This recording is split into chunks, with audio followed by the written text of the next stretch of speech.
Hello, everyone. It's March 12th, which means it's time for another episode of Wednesday with Walton and Reis. I'm Brian Walton, and with me, of course, is, let me think. Oh, yeah, Kyle Reis. Kyle, Hey, welcome. Brian, we did it. Look at us. Hey, hey.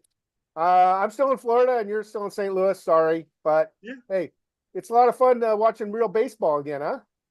Oh, it's a blast. We're lucky here in St. Louis. It's like 70 degrees today. It's beautiful here. There you go. There you go. And as soon as I get back, home, everything will go crazy. But anyway, so we have teased for the last I don't know how long we've been on together about Kyle's new prospect list for 2025. And if you go to birdsontheblack.com, you'll see that Kyle has written sort of a preamble, sort of a, I don't know what you'd call it, Articles of Confederation. I don't know. It's sort of a how he was thinking, when he put together his prospect list. Before we get into names, Kyle, how would you summarize that article? You nailed it. I don't know what you call it, is what you said word for word, Brian, and that's what I'd call it. I don't know what you call it. I would say that of the articles I've written, and I don't know how many I've written or write ups I've written, I would say maybe three of them are things that would be labeled as something other than I don't know what you call it because it's usually just it's what it is it was a mindless rambling of just thought vomit that has been swirling around in my head for honestly for parts of like 2 years. Yeah, but Uh, you're not giving yourself credit. I mean, there are some messages in there about the state of the system, how you would tier prospects. Don't let's not sell it too short. oh, okay, all right, but it was just like a swamp of thoughts that have been stuck in my head, and you and I have talked about some of them. Since I don't do prospects after dark so frequently anymore, they're just things that have been in my head, and I've talked to people about, in baseball, and also friends and other evaluators, prospect evaluators that I've talked about. And I just thought, if I'm going to write about my top prospects, if I'm going to write about them, which I did not do last year, I just posted the list. I did not have time to write about them. If I'm going to write about them, I also want to give my overview on where I am at, both mentally and in some ways emotionally with the Cardinals, because I think right now the fans are more emotional than they've ever been. And I usually try my hardest not to be that way. And I needed to get it out. I needed my little cathartic release. And that was part of it, Brian. Do you think that the fans are as riled up about the farm system as they are about the major league club? I don't think so, but maybe I'm too biased to see it.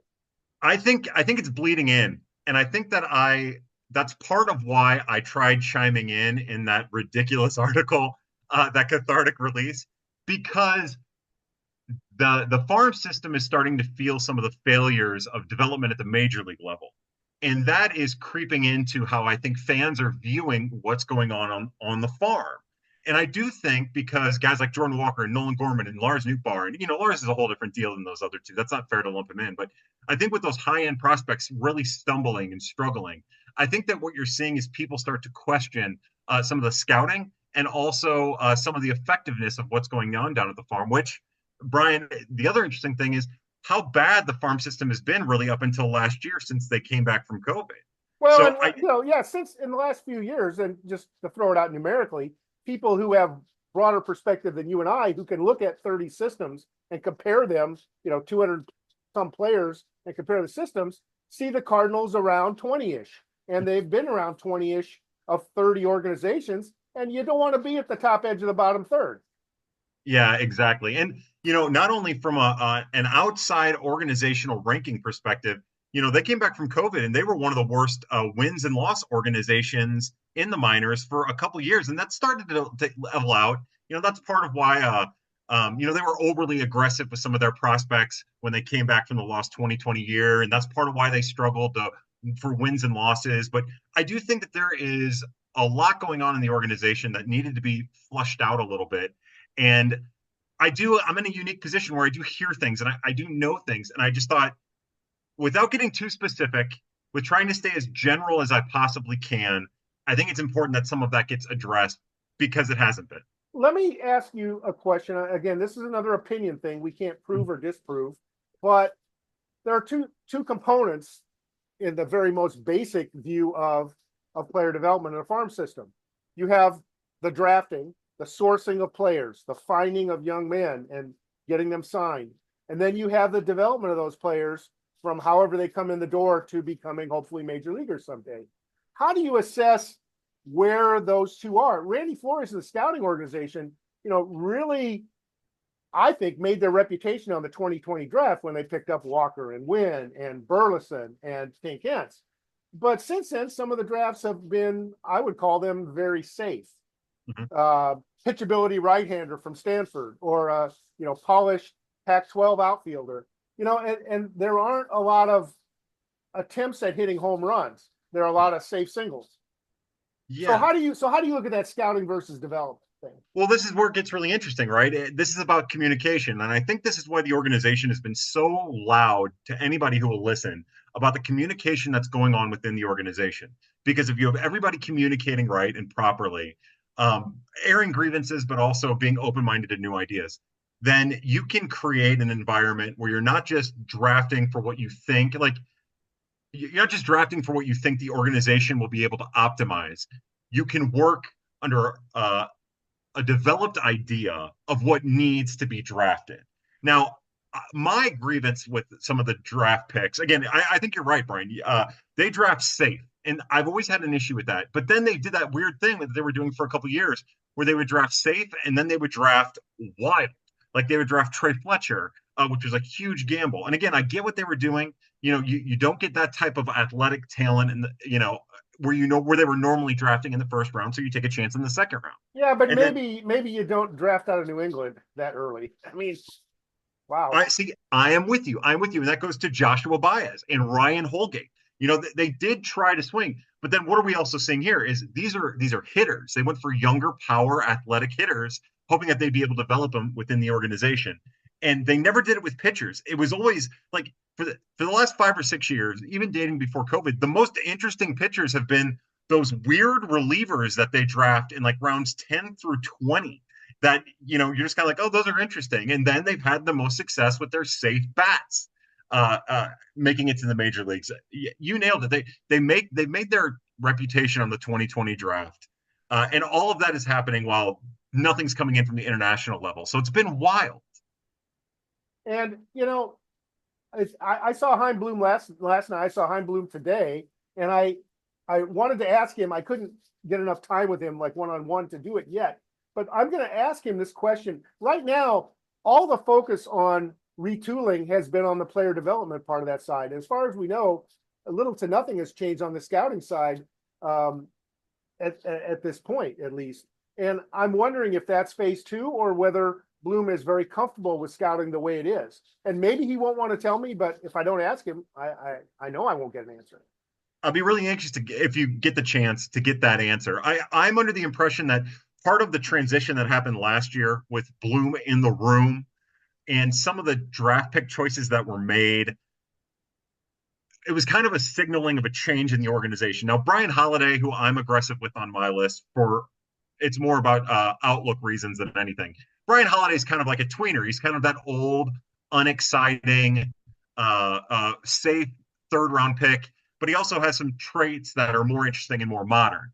And I think that we started to see last year's draft that they were starting to mold that old, we're going to draft guys who are pitchable, that maybe have a secondary pitch and who throw kind of quirky, to all right, let's dig deeper. Let's find these modern guys and let's see if we can modernize from the scouting standpoint into the development standpoint.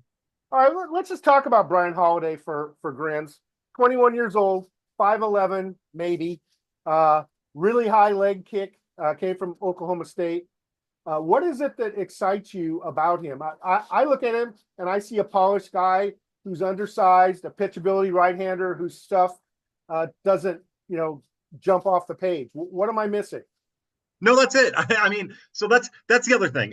If we're going to go over my list, and if we're going to start with Brian Holiday, I Well, want to just because mention. you threw him out. And, Yeah, no. So, this is why Brian Holiday is 10 on my list, and Travis Honeyman is 9 on my list, and it's because the Cardinals have 8 guys. We talked about it a little last week. They have 8 guys who are top 10 or 15 prospects in every organization, and then they have this hole, and the hole is like so they're 10.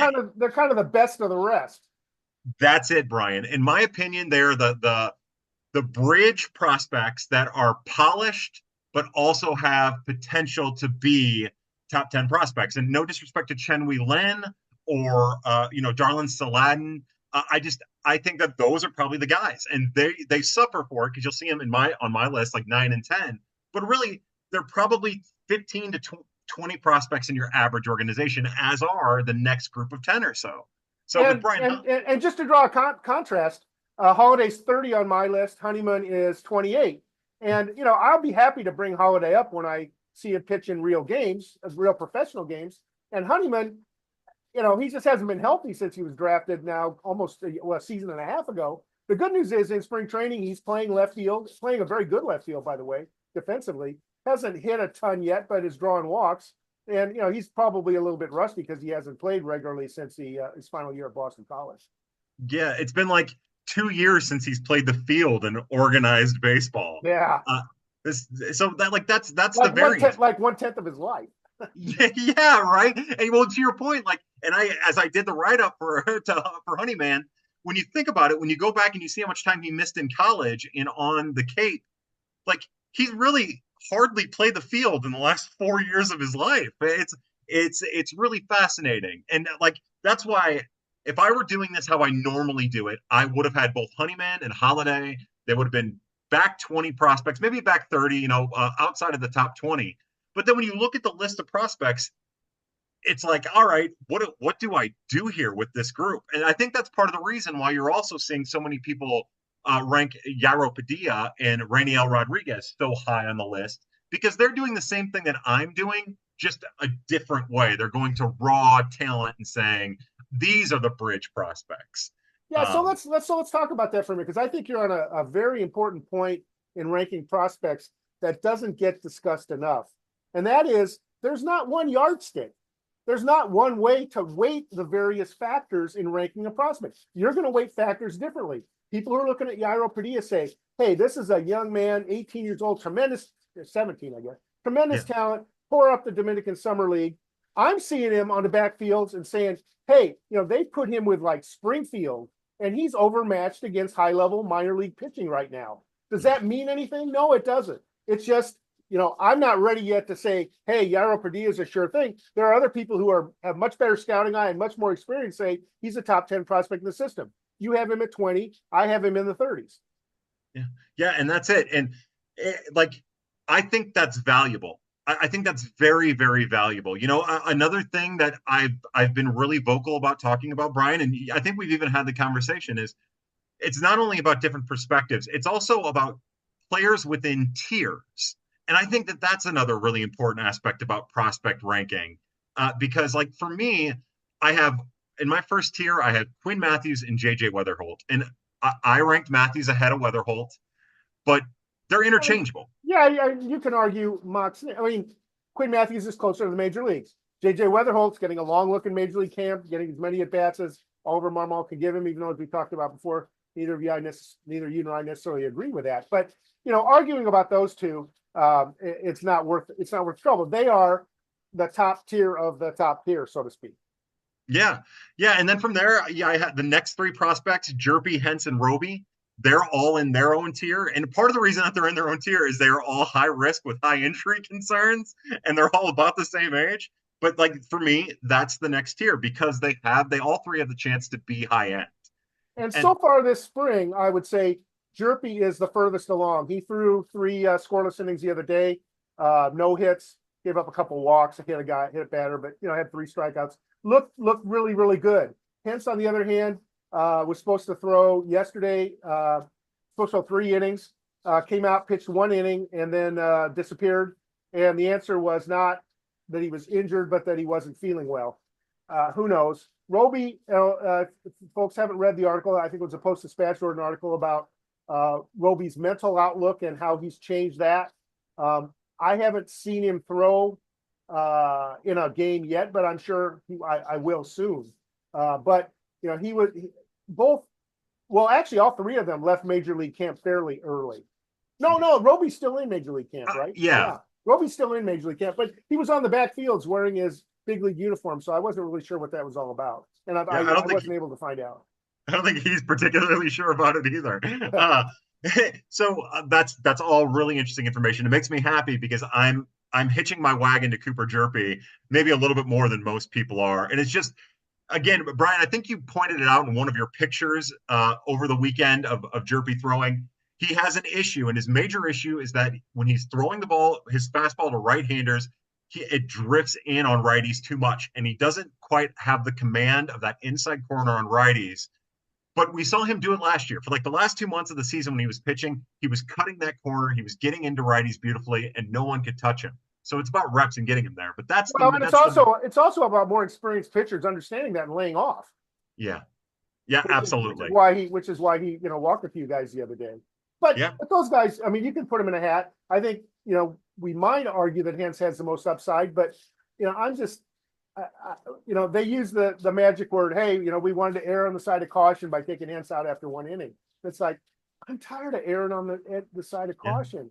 He's been in the organization 5 years. It's time. What's he going to do? But I've got to just stop, being impatient and see what happens.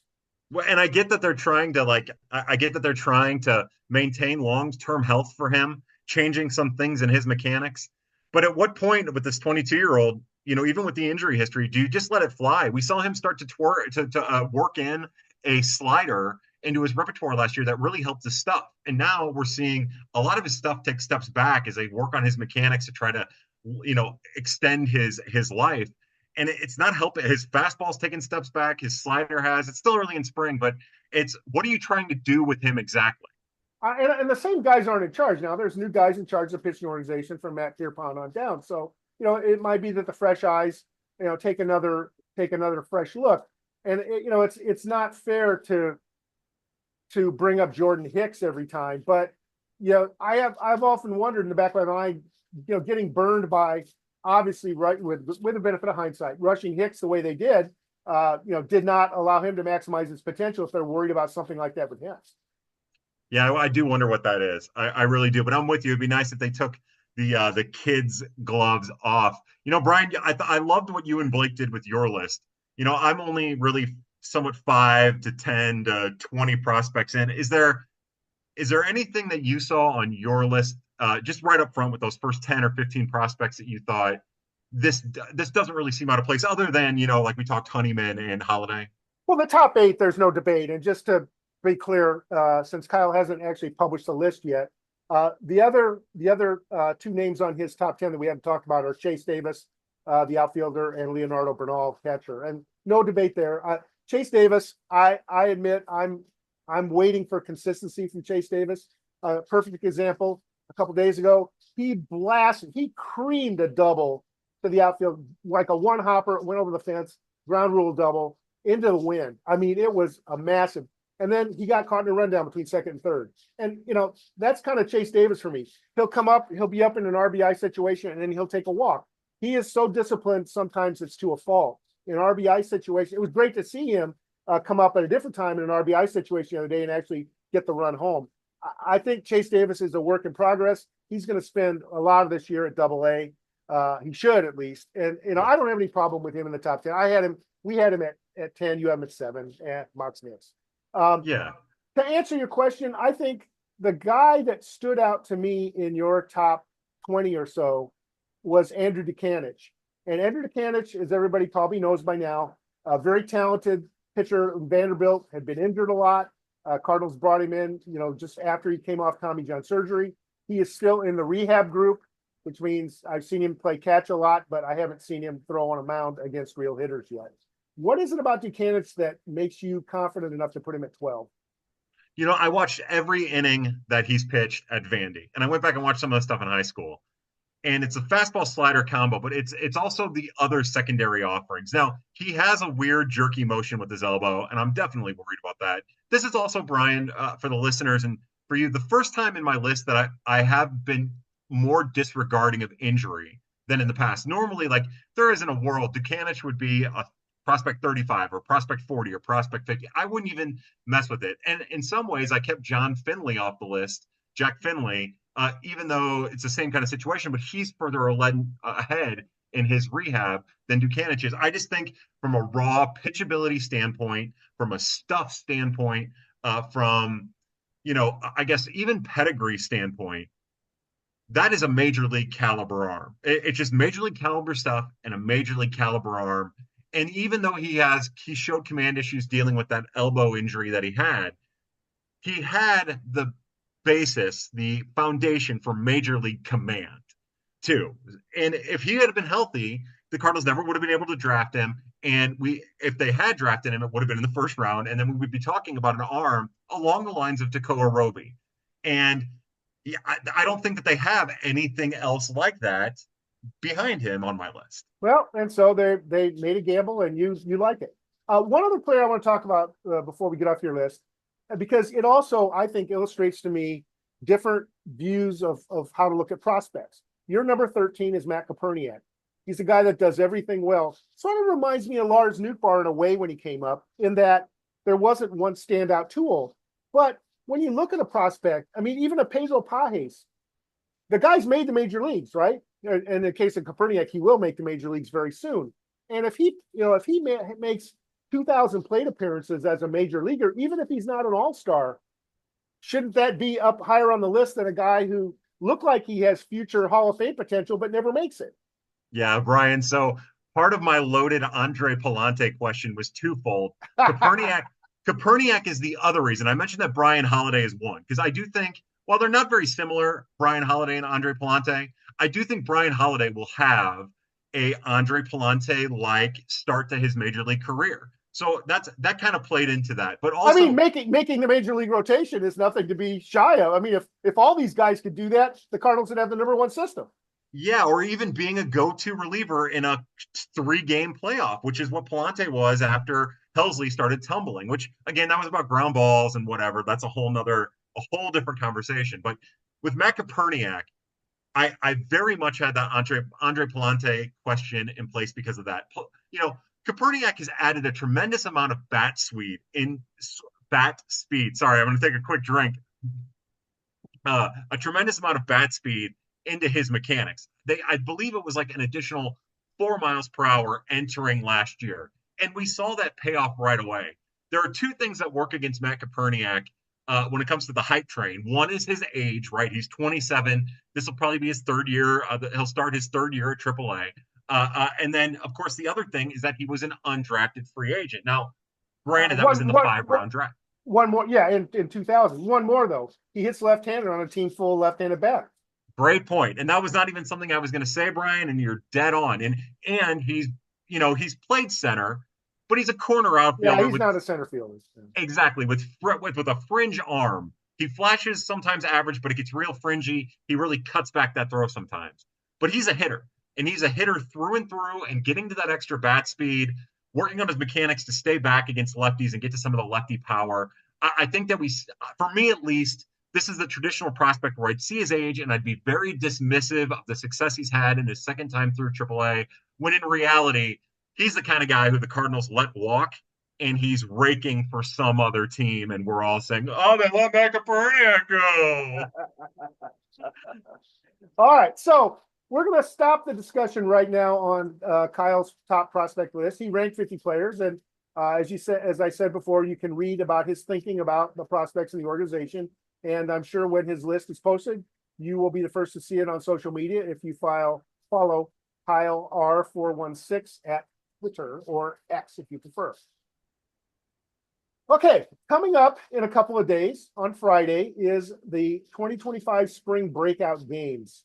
And those games are where a 27-man roster of prospects are selected by each organization, and they have one game, basically an all-star game against another organization. Not surprisingly, the Cardinals play the Marlins, and that game is going to be on Friday, the 14th at noon Central Time.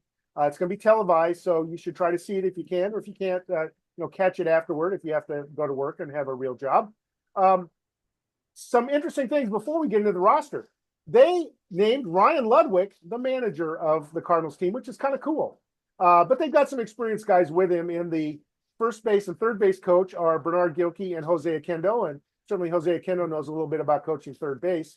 And then the bench coach is Gary Kendall, who not only led Palm Beach to the Florida State League title last year, but was the winner of the George Kissel Award for Player Development Excellence for the Cardinals organization. A very important award in that it's voted on by the peers, all the coaches, instructors, strength and conditioning, trainers, everybody in the organization picks the person that they think most exemplifies the spirit of George Kissel. So that's Gary Kendall. So the 27 player roster has been announced. We published it. It's published on MLB. It's published everywhere. There are 8 pitchers, 4 catchers, 9 infielders, and 6 outfielders. From the pitching perspective, there's only 2 starters, Cooper Jerpy and Quinn Matthews. And my understanding is those 2 will be set to throw about 3 innings each. And that'll depend on pitch counts. Probably they have them right now at the 50, 55, 60 probably at most pitches. So the more efficient they are, the longer they'll pitch in the game. I don't know this, but I would assume Matthews will be first up, but we'll see. But they've got some interesting relievers as well, including Zach Showalter, for the late innings. Any thoughts about the pitchers in the breakout game? I'm really excited. I hope we get to see Luis Gastillon and Cade Winquest. Showalter is that arm slot, that delivery, that approach angle of his is something special. He'll throw some people off with that. But with Gastillon, it was awesome to see him get into a major league spring training game, make Dylan Cruz look terrible, one of the top prospects in baseball. And I'm anxious to see if he gets a little bit more of a run. And then Cade Winquest, there's a chance that he ends up being a really big sleeper prospect in the organization. He was hurt for the majority of last year. His fastball can get up into triple digits. Apparently he's healthy. Apparently he's refined his breaking pitch and his changeup. So I'm anxious to see Winquest in particular. Catchers, the group that you would think, basically the 4 top in terms of prospects. Although Rainiel Rodriguez, depending on the list, is either in that top group or not. But Bernal Campos and Jimmy Crooks, so a nice group there. Infielders, of course, the standout is Weather Holt. Sajasi's on the roster as well. Yairo Padilla, the young man from the Dominican as well. And then the outfield, Chase Davis, Travis Honeyman, who we talked about earlier, Zach Levinson, Yordaline Pena. Yordaline Pena is a guy that's just, hasn't been out of rookie ball yet and has gotten a lot of attention this spring. 6'3", 215 pounds, seems to play the outfield well and can hit with some authority. Comments about the rest of the roster? I'm excited about it. Most of the infielders, aside from Padilla and Mejia, are like utility players. I really like watching Miguel Villarreal at Palm Beach. He didn't have the same success in Peoria once he got promoted, but I just really like what he does at the plate. He's kind of interesting. And then don't sleep on Jose Suarez either. Oh, absolutely. That big power bat of his, it doesn't take a lot in his motion and his mechanics to get to that real power. So, here's the hoping that Travis Honeyman makes it to the game without getting hurt, and so does everyone else. So I was up at Port St. Lucie the other night for the night game of the Mets, and yes, that was me sitting in the front row. I have a friend who works in the Mets ticket office and pulled some money. I went to the game as a fan. I didn't use my media credentials, sat with my buddies, and had a good time. But I was, every time I would talk about a player, it's Jose Suarez would come up, and I say, now look at this guy. Look at him physically. You know what? And, I said, but he can't hit. And, of course, what does he do? He strokes a double down the left field line. And I said, see, I told you the guy could hit. Yes. Why is it always like that, Brian? Why does it always have to be like that? Yeah, exactly. So, all right. So we're going to end with a new feature. At least we're going to try it here. And that is that Kyle, one of Kyle's claims to fame is his social media following is very, very strong.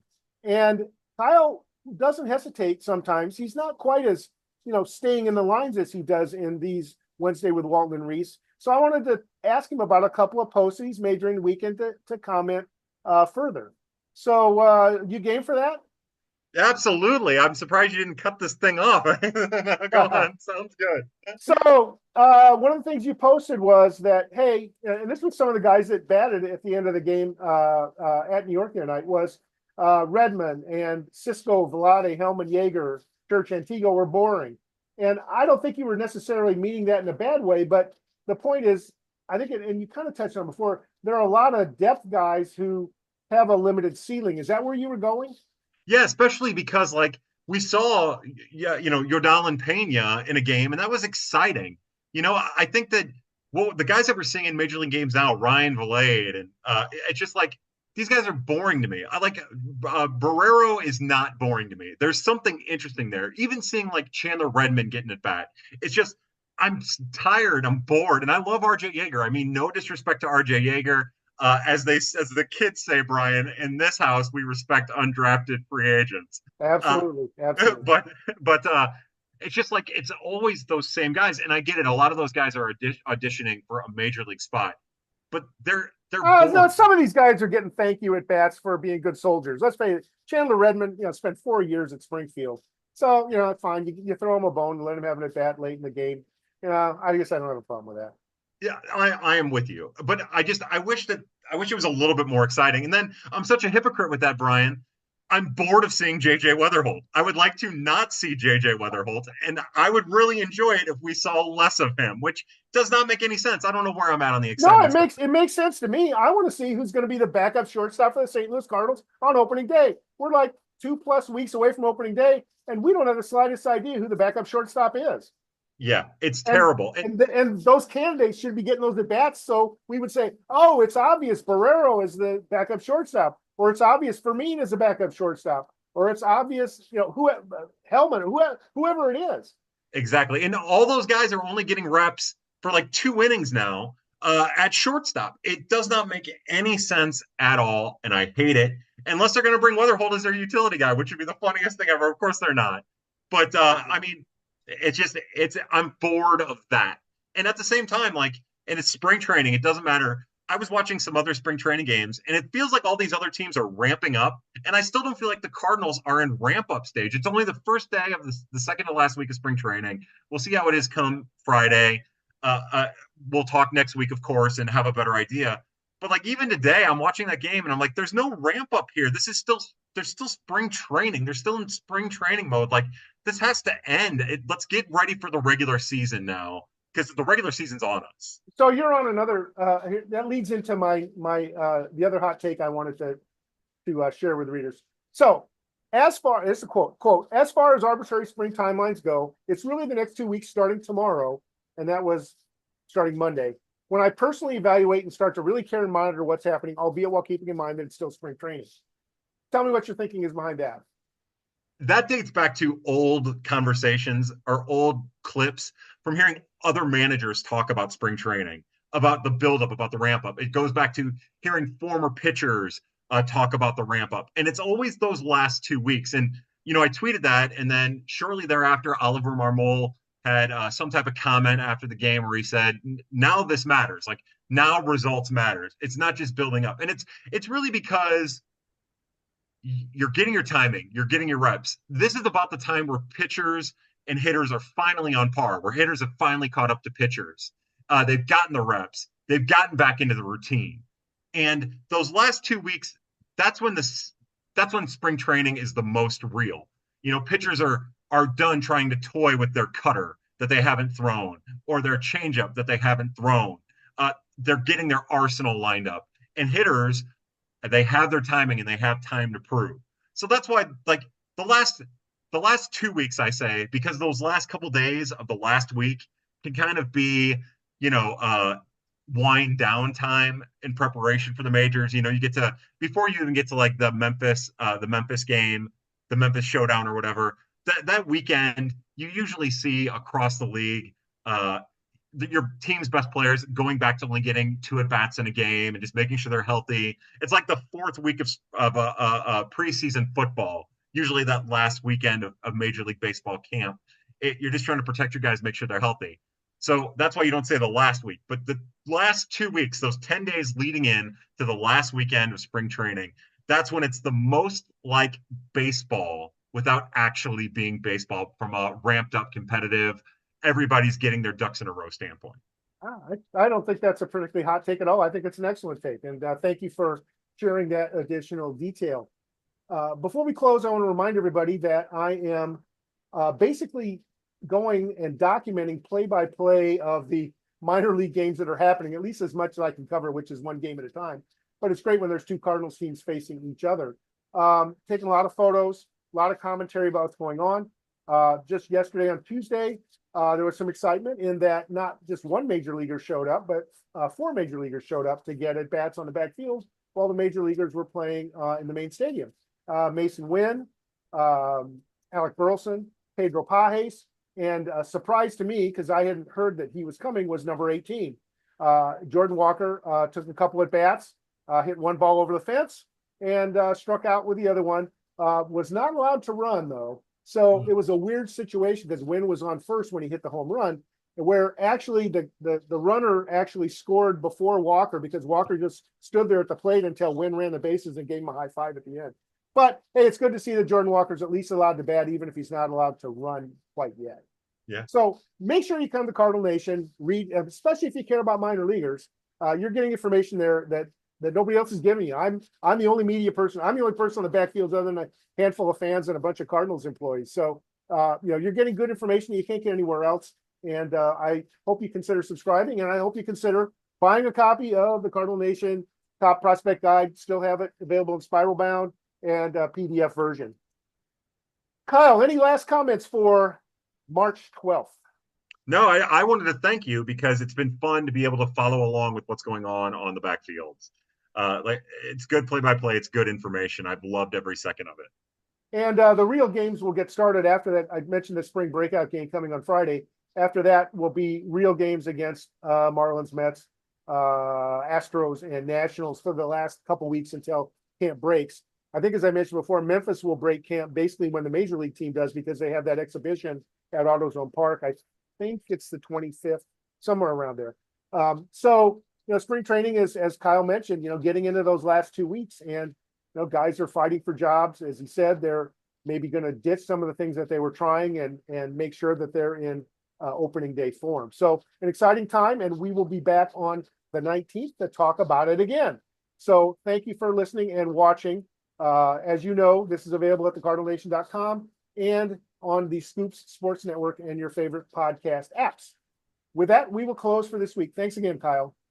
Thank you.